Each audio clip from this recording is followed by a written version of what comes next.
Friends, आपको जो class 12th के स्टूडेंट है, सरफेस केमिस्ट्री में एक सवाल आता है, what do you know about adsorption isotherm. तो एडजॉर्प्शन आइसोथर्म क्या है, और उसके साथ साथ आता है आपको कि फ्रेंडली एडजॉर्प्शन आइसोथर्म क्या हुआ। तो ये मैं पूरा डिस्क्राइब आपको करने जा रहा हूं। एडजॉर्प्शन आइसोथर्म, आइसोथर्म मीन्स यहां पे लिखा हुआ मैंने कि आइसोथर्म माने क्या होता है। आइसो मीन्स होता है सेम एंड थर्म मीन्स होता है टेम्परेचर, जिसका टेम्परेचर सेम होगा।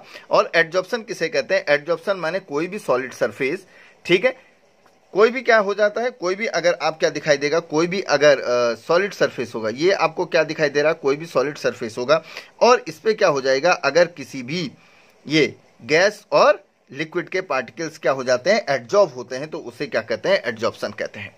ठीक है, इतना क्लियर हो गया होगा। अब आपको परिभाषा लिए चलता हूं मैं, ये परिभाषा है आपके पास। The variation in the amount of gas adsorbed by the adsorbent.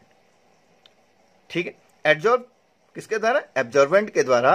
With, आपने देखा होगा कि एडजॉर्बेंट, अब ये फिगर आपको दिखाई दे रहा है कि ये एडजॉर्बेंट बाहर की ओर है और एडजॉर्बेंट क्या है, अंदर की ओर दिखाई दे रहा है, ये सॉलिड पार्टिकल्स है। ठीक है, तो परिभाषा क्या है इसकी? The variation in the amount of gas adsorbed by, क्या करेगा, अब मैंने बोला था ये सॉलिड है, इसके गैस या लिक्विड के पार्टिकल क्या होते रहते हैं, आपका क्या होते रहते हैं, एडजॉर्ब होते रहते हैं, एडजॉर्बेट का काम करेगा। ठीक है, एडजॉर्बेंट क्या हो जाएगा, जो सॉलिड पार्टिकल्स है उसका, सॉलिड है जो, तो adsorbent with pressure at a constant temperature, हमेशा क्या हो जाएगा, आइसोथर्म में क्या हो जाएगा, ये एस आइसो माने सेम कांस्टेंट टेम्परेचर रहेगा, can be express by mean of a curve term as adsorption isotherm. ये कर्व जो आपको एक क्या दिखाई दे रहा, कर्व दिखाई देगा, इसी को हम क्या कहेंगे, एडजॉर्प्शन आइसोथर्म कहेंगे। मैं आपको समझाने की कोशिश करता हूं। ये एक फिगर बना रखा है, आपने देखा होगा कि ये क्या है, एडजॉर्बेंट है, और ये क्या है, आपका एडजॉर्बेंट है। ये सॉलिड पार्टिकल में कोई भी लिक्विड और कोई भी गैस के पार्टिकल्स जब क्या हो जाते हैं, आपके गैस और लिक्विड के पार्टिकल एब्जॉर्ब हो जाते हैं किसी भी सॉलिड सरफेस पे, तो उसे एडजॉर्प्शन कहते हैं। इतना हो जाएगा। इसका मतलब ये जो एडजॉर्बेंट है, आपको मैं बताने जा रहा हूं, जो ये एडजॉर्बेंट है इसको हम किससे डिनोट करते हैं, एक्स। ठीक है, और जो ये एडजॉर्बेंट है, ये एडजॉर्बेंट इसको किससे डिनोट करते हैं, एम। तो हम कह सकते हैं कि x by m, x by m इसको बोलते हैं हम, जो ये x बाई एम होगा, इसको यहां पे लिखा हुआ मैंने, देखिए आप, x by m extent of gas absorb, extent of gas absorb is directly proportional to p। एक ऐसा कर्व क्या निकलता है, एक ऐसा कर्व निकलेगा जिसको मैं आपको क्या करूंगा, आगे समझाऊंगा। तो मैं कह सकता हूं extent of gas absorb on a solid surface is directly proportional to the pressure. इतना क्लियर हो गया। अब चलते हैं हम फ्रेंडली एडजॉर्प्शन आइसोथर्म पे।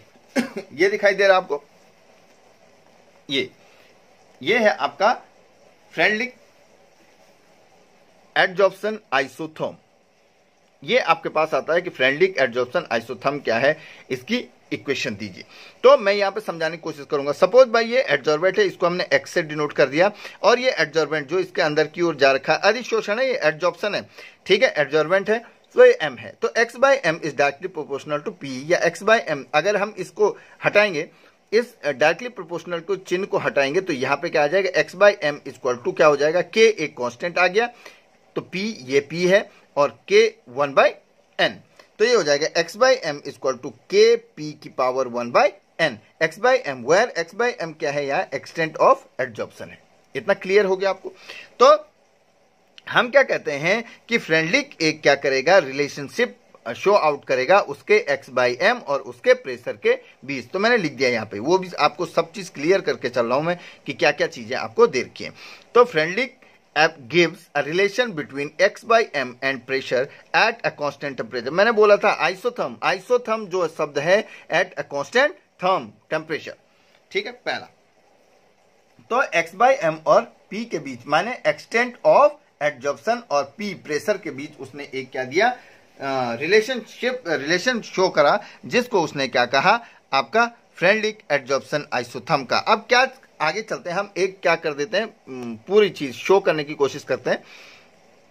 ये एक क्या बनाया, ग्राफ प्लॉट करा मैंने, ये x/m है, माने ये एक्सटेंट ऑफ एडजॉर्प्शन है, और उसके प्रेशर के बीच क्या करा, ये प्रेशर है यहाँ पे आपको दिखाई दे रहा है, ये P है, ठीक है। तो ये x एक्सिस है इसका, और ये इसका क्या है, y एक्सिस है। ओके, जब हम क्या करेंगे, ये देखिए आप, ये जो ये सीधी रेखा है, इसका मतलब क्या है, यहाँ पे लो प्रेशर। अगर लो प्रेशर होगा तो कर्व कैसे निकलेगा, सीधा निकलेगा। अगर क्या करेंगे, प्रेशर क्या करेंगे हम, देखिए अगर हम क्या करेंगे, प्रेशर को क्या करेंगे, ये प्रेशर यहाँ पे क्या है, ये लो प्रेशर है, तो इसका मतलब क्या दिखाई दे रहा है आपको, सीधा कर्व दिखाई दे रहा है। अगर टेम्परेचर क्या हो जाएगा, यहाँ पे टेम्परेचर अगर हम इसको देखेंगे तो टेम्परेचर क्या हो जाएगा, कम दिखाई देगा, माने 200 केल्विन के बीच टेम्परेचर दिखाई देगा। तो ऐसे अगर हम टेम्परेचर को क्या करेंगे, 240 कर देंगे, तो देखिए आप, फ्रेडरिक है प्लॉटेड अ कर्व, ठीक है, टू डिप्लिक्टिंग, ठीक है, depicting the variation of x/m with respect to the pressure. उसने x/m और प्रेशर के बीच एक वेरिएशन शो करा टू अ डिफरेंट टेम्परेचर, दिखाई दे रहा है आपको, to a different temperature involving the same adsorbent and absorbent in the figure. जो आपको नीचे फिगर दिखाई दे रहा है, from the curve it is evident that to extent of absorption, जो x/m है उसका इंक्रीज विद टेम्परेचर डिक्रीज। अगर क्या हो जाएगा, जो ये एब्जॉर्प्शन है ये क्या हो जाएगा, इंक्रीज होता है, अगर टेम्परेचर क्या होता है उसका डिक्रीज होगा। x/m ये दिखाई दे रहा है, इंक्रीज होता है, ठीक है, अगर टेम्परेचर क्या, ये बोला एक्सटेंट ऑफ एब्जॉर्प्शन इंक्रीज, अगर x/m क्या हो जाएगा, इंक्रीज होता है, टेम्परेचर क्या हो जाएगा उसका कम होगा यहाँ पे। तो ये शो करने की कोशिश कर रहा हूं। अब मैं आपको जो ये ग्राफ प्लॉट करा, ये ग्राफ आपको क्या कर रहा है, दिखाई देगा, ये शो करेगा आपको कि कैसे करके चल रहा है। वो कह रहा है ये x/m है, ये एक्सटेंट ऑफ एब्जॉर्प्शन है। अगर हमने क्या करा, देखिए जो टेम्परेचर था, ठीक है, अब हमने लो प्रेशर करा, ये देखिए आप, लो प्रेशर पे क्या स्ट्रेट लाइन कर्व आपको दिखाई दे रहा है, ये लो प्रेशर है, इसका मतलब x/m is directly proportional to P, ये दिखाई दे रहा था आपको, तो इसका मतलब x/m is directly proportional to P1। Clear, इसका मतलब टेम्परेचर यहाँ पे, ये प्रेशर क्या हो गया, यहाँ पे लो हो गया। तो अब क्या हो जाएगा, जो फ्रेडरिक एडजॉर्प्शन है वो आपके वैलिड है लो क्या प्रेशर के साथ, it is a valid for low, ठीक है, एंड इंटरमीडिएट प्रेशर। जो फ्रेडरिक एडजॉर्प्शन है, मैं सब कुछ आपको लिख के बताऊंगा। उसके बाद जब हम इंटरमीडिएट की ओर चलते हैं, ये चल रहे हैं, ये दिखाई दे रहा है आपको, इंटरमीडिएट की ओर चल रहे हैं। तो ये जब इंटरमीडिएट की ओर आप जाते हुए देख रहे हैं, इतना कर्व दिखाई दे रहा है आपको, उसके बाद तो आपको क्या, एक सैचुरेशन दिखाई देगी आपको, सीधी दिखाई देगी।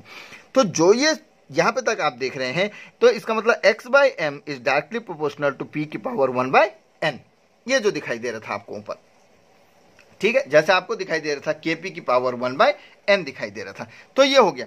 तो इसका मतलब अब मेडिकल के एग्जाम में क्वेश्चन पूछता है कि 1/n की वैल्यू कितनी होती है, माने प्रेशर कितना हो जाएगा, तो प्रेशर 0 से लेकर के और 1 के बीच में होता है, इतना आपको मालूम होगा। तो that is the intermediate pressure. अब ये PS मैंने बता रखा, that is the saturation pressure, इसको हम क्या कहते हैं, सैचुरेशन प्रेशर होगा। तो that is the maximum absorption, यहाँ पे एब्जॉर्प्शन क्या हो जाएगा, मैक्सिमम होगा, अधिशोषण यहाँ पे क्या होगा, अधिकतम होगा। There is no possibility to the absorption, यहाँ पे मैंने लिखा जब मैक्सिमम एब्जॉर्प्शन होगा तो इसका मतलब कोई, इसके बाद कोई पॉसिबिलिटी नहीं रहेगी आपके एब्जॉर्प्शन इससे ज्यादा होने की। इसका मतलब यहाँ पे प्रेशर क्या हो जाएगा, 0 हो जाएगा, माने x/m is directly proportional to P0, यहाँ पे P1, यहाँ पे 0 से ये 0, ये दिखाई दे रहा है आपको, 0 से लेकर के और 1 तक मैंने लिख दिया यहाँ पे।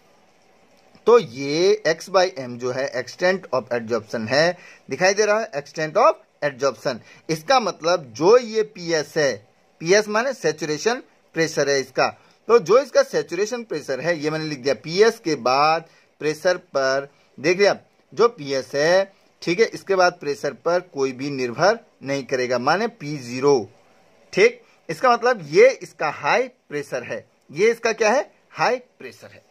तो 3 चीजें डिपेंड करेंगी, एक लो प्रेशर, एक इंटरमीडिएट और एक हाई प्रेशर, ठीक है। तो हाई प्रेशर में P0 हो जाएगा, लो प्रेशर में P1 हो जाएगा और इंटरमीडिएट प्रेशर में 0 से लेकर के 1 हो जाएगा। तो मैंने नीचे आपको पूरा स्पष्ट क्लियर कर दिया कि जो फ्रेडरिक एडजॉर्प्शन है it is only valid for low and intermediate pressure. ये अगली बार मेडिकल के एग्जाम में आ रखा है। Freundlich adsorption isotherm does not valid for high pressure. यहां पे लिख दिया मैंने, ये वैलिड नहीं है क्या, उसके हाई प्रेशर के साथ। पूरा जो मैंने पूरी फ्रेंडलिक इक्वेशन है वो करने की इसको क्या करेंगे, कोशिश करेंगे कि कैसे करके होता है क्या आपका फ्रेंडलिक एडजॉर्प्शन आइसोथर्म, आप क्या करेंगे, कैसे करके इसको ले चलेंगे। तो हमने क्या करा, ये आपकी क्या ली, इक्वेशन ली हमने, ये क्या ली, इक्वेशन करी हमने, x by m equal to k p की पावर 1 बाय एन ली हमने, where k n n are the constant. लिखा हुआ मैंने के और एन जहां क्या है आपके कॉन्स्टेंट है। ठीक है, ठीक, दोनों तरफ हमने लॉग लिया, तो लॉग लेंगे हम, तो log x by m equal to क्या हो जाएगा, लॉग के, ये देखिए आप, तो देखो p की power 1 by n equal to क्या हो जाएगा, इसको हम क्या ला देते हैं, आगे ला देंगे। ठीक है, तो 1 बाय एन लॉग p हो जाएगा। तो अगर लॉग x इंटू वाई दिखाई दे रहा, तो x इंटू वाई अगर हम क्या करेंगे, ये देखिए आप यहां पे आप सॉल्व कर दीजिए, लॉग ये दिखाई दे रहा है x इंटू वाई, तो हम इसको सॉल्व करके कर सकते हैं log x plus log y हो जाएगा। तो हम लिख सकते हैं log x by m equal to log k plus log p into 1 by n. अब इसको हम सॉल्व करेंगे तो हम क्या लिख सकते हैं, लॉग x की पावर y को हम सॉल्व करेंगे तो लिख सकते हैं y लॉग x।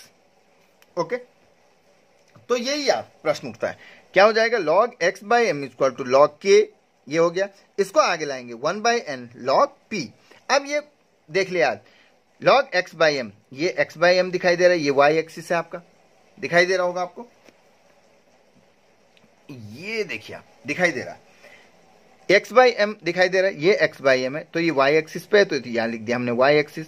लॉग के आपको दिखाई दे रहा है, ये लॉग के है, ये आपका इंटरसेप्ट है, तो ये आपका क्या है, कांस्टेंट है, तो इसको हमने क्या लिख दिया, लॉग के क्या है यहाँ पे कांस्टेंट है, तो c कांस्टेंट कर दिया हमने।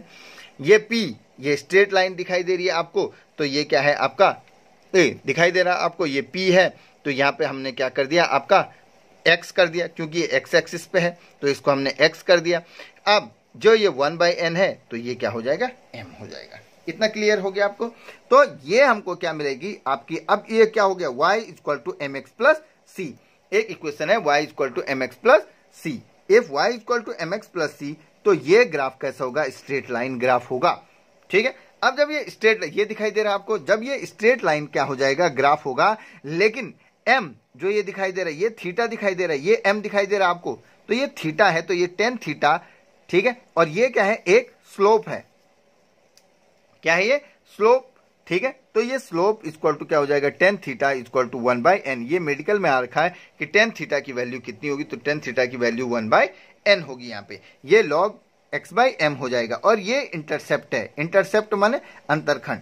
ठीक है, लॉग के, तो ये निकल के आ गया, तो y equal to m x plus c. अगर आप देखेंगे तो y equal to m x plus c ये एक सीधी रेखा के रूप में निरूपित किया जाएगा, तो log x by m equal to log k plus 1 by n log p, तो y equal to m x plus c, तो y equal to m x plus c. मैंने लास्ट में इसको कंक्लूजन करा है कि आपको ज्यादा समझ में आ जाए, तो ये कंक्लूड करके मैंने आपको दिया है, क्या हो जाएगा, अतएव यदि log x बाई एम के मानों को log p के सापेक्ष आरेखित किया जाए, आपने देखा होगा फिगर बना था ऐसा, यदि x by m log x by m और log p के मानों को क्या किया जाए, एक आरेख में डाला जाए, तो ये आपको सीधी रेखा प्राप्त होती है। और इसी प्रकार इसका जो स्लोप दिखाई दे रहा है, जो मैं आपको बता रहा था कि ये और ये क्या दिखाई दे रहा है, ये थीटा है, तो जो ये स्लोप दिखाई देगा, जो ये क्या हो जाएगा, m इक्वल टू मैंने क्या लिखा था, टेन थीटा इक्वल टू क्या हो जाएगा, 1 बाय एन। जो ये स्लोप होगा 1 बाय एन के बराबर, तथा इसका जो इंटरसेप्ट होगा ये लॉग के बराबर होगा। ठीक है, तो ये क्या हो जाएगा, इसी रेखा की प्रवणता जो ये स्लोप होगा 1 बाई एन के बराबर होगा। ये प्रश्न पूछा जाता है मेडिकल में, ये m equal to tan theta की वैल्यू कितनी होती है, कह के 1 बाई एन के बराबर होगा, और जो इंटरसेप्ट लॉग के बराबर होगा, तो ये इंटरसेप्ट किसके बराबर होगा, लॉग के बराबर होगा, यही इंटरसेप्ट है आपका ये। ठीक है, अतः जो ग्राफ होगा, दो इसके जो स्थिरांक होंगे वो क्या हो जाएंगे, n और k के मानों को निर्धारित किया जा सकेगा। तो यही फ्रेनेटिक एड्जॉर्प्शन आइसोथर्म है। अगर आपके पास एक लाइन का पूछ देता है तो आप फ्रेनेटिक एड्जॉर्प्शन आइसोथर्म को कह सकते हैं x/m = k p⁴ 1/n।